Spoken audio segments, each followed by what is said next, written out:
কি বলবো, খুব ভালো লাগছে মায়েদের, খুব ভালো লাগছে, উৎসাহ হয়েছে সবারই। আর এখানে আরো ভালো যদি হয়, আরো যদি মায়েরা অংশগ্রহণ করেন, আরো যদি বাচ্চারা এখানে স্কুলে আসে তাহলে খুব ভালো হয়। স্যার তো প্রথমেই বলেছে ছোট ছোট মেয়েদের যেন এক্ষুনি যেন শেষ না করে দেওয়া হয়, ওদের 18 বছর বা তার বেশিও যেন লেখাপড়া শেখানো হয়। ওরা উচ্চ মাধ্যমিক দিক, কলেজে যাক, স্কুলে যাক, এরা যে ডাক্তার ইঞ্জিনিয়ার হবে না কে বলেছে? নিশ্চিত হতে পারে যদি আপনাদের আগ্রহ থাকে, যদি এদেরকে প্রথমেই শেষ না করে দেন। এটা কিন্তু মায়েদের দায়িত্ব সবচেয়ে বেশি, সবচেয়ে দায়িত্ব কিন্তু মা এবং বাবারাই নেবে। তার পাশাপাশি ঠিক আছে, সরকারও রয়েছে। আর একটা কথা বলি যে এখানে ছোট ছোট বাচ্চাদের যাদের ইমিউনাইজেশনটা ঠিক রাখা হয়, স্কুলের সবাইকে পাঠান। এখানে যে খাবারটা দেওয়া হয় অত্যন্ত ভালো খাবার।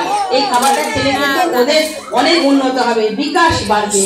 ওদের শুধু খেলাধুলো করতে গেলে কি হবে, মানসিকটাও বাড়বে, আবার শারীরিক চেষ্টাও বাড়বে, ওদের অনেক উন্নতি হবে। লেখাপড়ার সাথে সাথে এটাও কিন্তু খুব দরকার।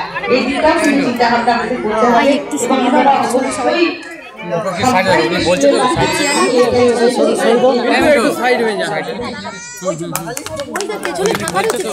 আপনার একটু পেছন পেছন চেপে যান, একটু পেছন দিকে চলে যান।